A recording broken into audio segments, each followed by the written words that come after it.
출애굽기 17장 8절.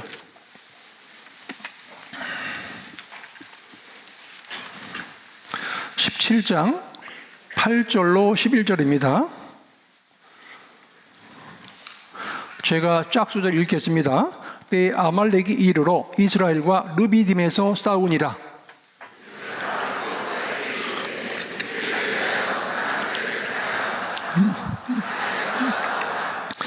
내가 하나님의 지팡이를 손에 잡고 산꼭대기에 서리라.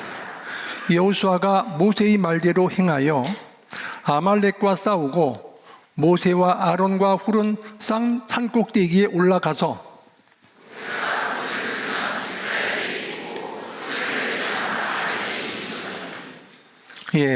여기서 이제 우리가 뭘 할 수 있냐면, 여기 보세요. 이스라엘 백성들은 노예 생활을 하다 나왔기 때문에 전쟁을 기술을 배워본 적이 없어요. 전쟁을 해본 적이 없어요. 그런데 모세가 여호수아에게 명령했죠. 나가 싸우라고 그랬어요. 우리도 구역에서 이제 그 신앙생활하다 갑자기 형제님 내년부터 1월달부터 구역장 하세요. 그랬더니 어떻게 제가 나가서 구역장을 해요? 어떻게 제가 조장을 해요? 나가 싸우라 그럼 나가야 돼, 안 나가야 돼요? 말씀 좀 해보세요. 그러니까 이 여호수아는 전쟁에 대한 두려움도 있을 수 있었을 거예요. 그죠? 한 번도 전쟁 해본 적 없거든. 대장 내본 적 없거든. 지금 모세를 섬기는 종이었지 자기가 지휘를 해본 적 없다니까. 처음으로 나가서 목숨을 걸고 지휘를 해야 돼. 죽을지 안 죽을지 모르는 거야. 전쟁에 지금 아말렉 훈련된 군사와 전쟁을 해야 돼. 우리 육신의 눈으로 봐서는 100점 100패야. 나가면 무조건 지는 거야. 그런데 여호수아는 사람들 데리고 나간 거예요. 순종한 거예요. 거기에 깊은 의미가 있죠. 아, 죽으면 죽으리다. 무조건 순종한다. 나간 거예요. 데리고 나간 거예요. 그러니까 여호수아는 어떤 상황 속에서도 지금 내가 눈에 보기에도 절대 이길 수 없는 상황이지만 무조건 순종하고 나간 거예요. 그냥 나갔더니 하나님이 함께 하심을 더 깨닫는 거죠. 잘 보세요. 근데 모세는 산에 올라가 가지고 손을 들고 있는 거예요. 모세 손을 내리면 전쟁에서 지는 거예요. 그러니까 뭐냐면 이 전쟁은 여호수아의 능력과 여호수아의 전투 능력에 의해서 결정되는 게 아니라 모세에 의해서 결정되는 거예요. 결국 하나님께서 함께 하시지 않으면 진다는 거예요. 거기서 우리가 배울 수 있는 점이, 그래서 아론과 훌이 돌을 갖다 놓고서 모세의 손을 붙들고 있는 거예요. 하루 종일. 그래서 아말렉을 완전히 이겨버린 거잖아. 전쟁에 이겨버렸잖아요. 그러니까 중보자 주님 안에서 주님이 도와주시면 우리도 세상 삶 가운데 어떤 어려움도 힘든 일도 이길 수 있다는 거예요. 주님이 함께 하시면. 근데 내가 주님께 의지하지 않으면서 내가 해보려고 하니까 넘어지고 시간을 많이 끌어버리는 거예요. 어려움을 겪게 되는 거죠. 여호수아는 무조건 모세의 명령에 순종해서 나간 것밖에 없어요. 근데 전쟁이 승리한 거예요. 그러니까 순종하는 게 중요하지, 거기서 직접 싸워서 내가 몇 명을 죽이고 이게 아니라 순종했기 때문에 하나님께서 도와주셔서 손을 주고 있어서 모세에 의해서 전쟁을 이겨버린 거예요. 그래서 전쟁의 승패는 우리에게 주어진 것 같지만 결국은 하나님께서 싸워주시는구나, 하나님이 함께 하셔야 이길 수 있는 거구나. 그렇잖아요? 우리가 전도 집회를 해요. 구역에서 교구에서 교회 전체에서 전도 집회를 하면은 마가복음 9장 29절에 의하면 기도 외에는 능력이 나갈 수 없음이니라. 기도를 통해서 하나님 능력을 맛보아야 되는데 구역에서 교구에서 기도를 안 하는 거예요. 그러면 하나만 한 거예요. 전쟁. 영적 전쟁 전투에서 기도는 하나님의 능력을 끌어내는 비결이기 때문에 철저히 기도하면 우리가 했던 모든 수준보다 훨씬 더 좋은 조건으로 그 결실을 맺는 거예요. 이분도 구원받았네? 이분도 말씀 깨달았네? 이분도 오셨네? 이분도 오셨네? 뭐 이런 일이 벌어지는 거예요. 그러니까 우리는 기도는 하나님의 능력을 끌어내리는 기법이기 때문에 기도 외에는 능력이 나갈 수 없기 때문에 철저히 우리가 기도를 통해서 하나님의 능력을 맛보는 거예요. 이스라엘은 외적과의 싸움이 처음이었어요. 그런데 그 전쟁에서 이겼어요. 여호수아는 오랜 세월 동안 복종하는 것을 배워왔어요. 그래서 여호수아는 이 전쟁 지도자로서 일선에 뛰어들어서 아말렉과 이제 싸우게 됐고, 그리고 전쟁에 이겼을 적에 하나님이 함께 하셨구나, 하나님이 이기게 하셨구나, 그것을 체험한 거예요. 신앙생활은 하나님의 말씀에 순종했더니 어떻게 되는지를 체험하는 거예요.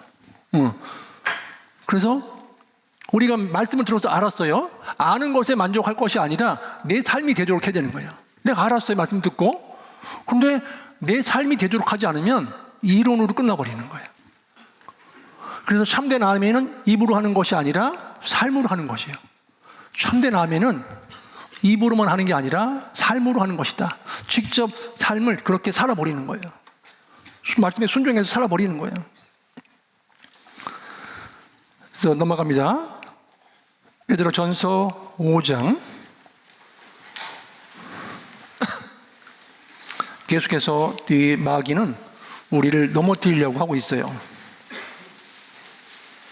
우리는 영적 전쟁의 한복판에 있다는 것을 잊지 말아야 됩니다.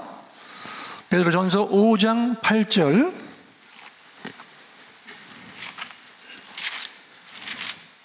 같이 한번 읽겠습니다. 근신하라, 깨어라, 너희 대적 마귀가 우는 사자같이 두루다니며 삼킬 자를 찾나니.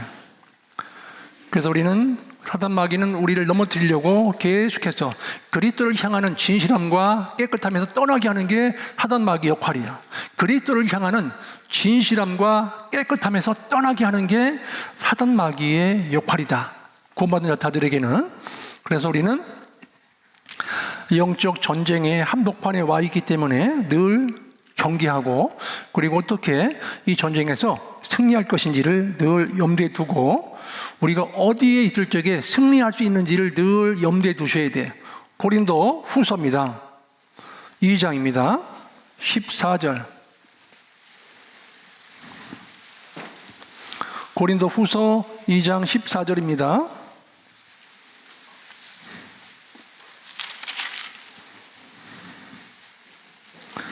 2장 14절 같이 한번 읽겠습니다. 항상 우리를 그리스도 안에서 이기게 하시고 우리로 말미암아 각처에서 그리스도를 아는 냄새를 나타내시는 하나님께 감사노라. 예, 항상 우리를 그리스도 안이라고 했죠? 밖이 아닙니다. 안에서 이기게 하신다는 거죠. 내가 몸된 귀 안에 딱 붙어 있어야 삶 속에서 영적 전투에서 승리할 수 있는 거예요. 그래서 요한복음 15장에 보면 너희는 내가 일러준 말로 이미 깨끗하였으니 내 안에 거하라 그랬잖아요. 이 첫 번째 명령이에요. 내 안에 거하라. 거할 때 그 속에서 하나님의 공급하심이 있어요. 하나님 말씀에 공급하심이 있고 그 안에서 양육이 되는 거예요. 그 안에서 성장하는 거예요. 그 안에서 죽은 영혼도 살아나는 거예요. 몸된 교회 안에서.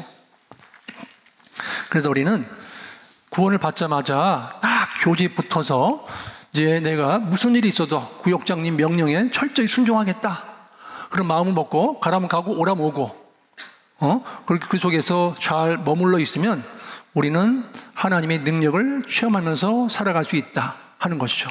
광야에서 만나가 매일매일 내렸잖아요. 만나가 매일매일 내렸을 적에 만나를 먹고 남은 거 있을 거 아니에요, 바깥에. 근데 그것 때문에 썩으면, 만약에 곰팡이라고 싸고면 사람이 살 수 있어요, 없어요? 없잖아요. 하나님이 냄새도 안 나게끔 싹 해준 거라는 거예요. 기적 같지 않으세요? 그 광야에서 먹고 남은 만나가 많이 있었을 건데, 근데 싹 없어져 버리는 거예요. 하나님께서 철저하게 사람들이 광야에서 살아갈 수 있도록 해 주셨다는 거예요. 그러니까 그것을 보면서, 야, 하나님 철저하시구나.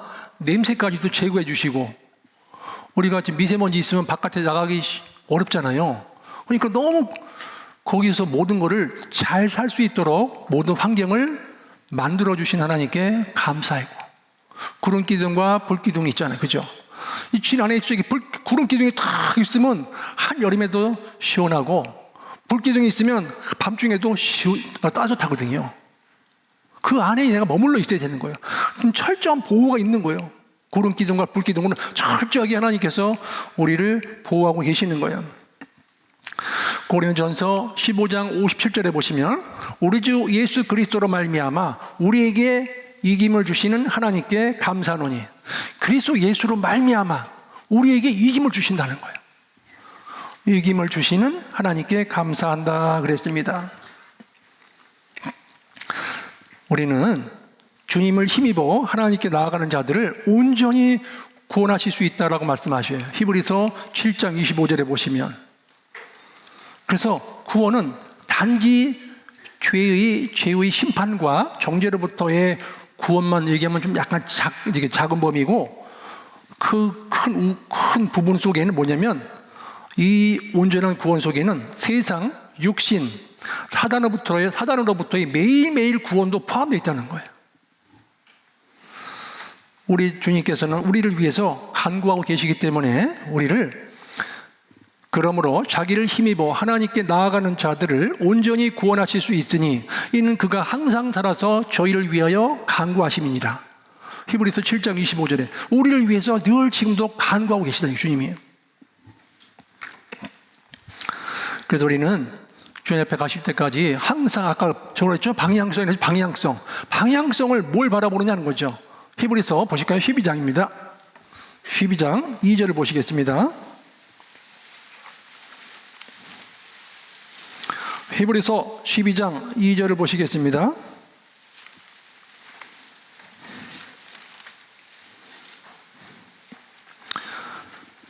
같이 한번 읽겠습니다.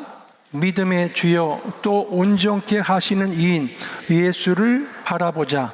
저는 그 앞에 있는 즐거움을 위하여 십자가를 참으사 부끄러움을 개의치 아니하시더니 하나님 보좌 우편에 앉으셨느니라. 우리가 할 일은 믿음의 주여 또 온전케 하시는 이 예수를 뭐 하자고요? 바라보자는 거예요. 바라보자. 쉽게 풀이하면 시선을 집중시키는 거예요. 시선을 집중시키자, 이거는 겁니다. 한눈 팔지 말고 오직 예수를 쳐다보며 그를 향해서 달려가자는 거죠. 집중하는 겁니다. 매일매일 주님과의 올바른 관계, 친밀함이 우리의 신앙을 유지시켜주는 비결이다. 예수님과의 관계가 내 신앙의 성패를 좌우한다 하는 거예요. 관계, 하나님과 나와의 수직적인 관계, 주변 분들과의 수평적인 관계, 이 두 개의 관계를 통해서 관계를 맺다가 관계 맺은 걸 평가해서 상을 받는 거예요. 우리는 주님 앞에 가시면은요. 그래서 우리는 주님과의 친밀한 관계는 내 삶의 뿌리가 되는 거예요. 주님과의 친밀한 관계는 내 삶의 뿌리가 된다.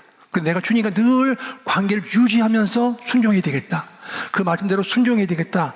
이런 마음이 참 중요한 겁니다.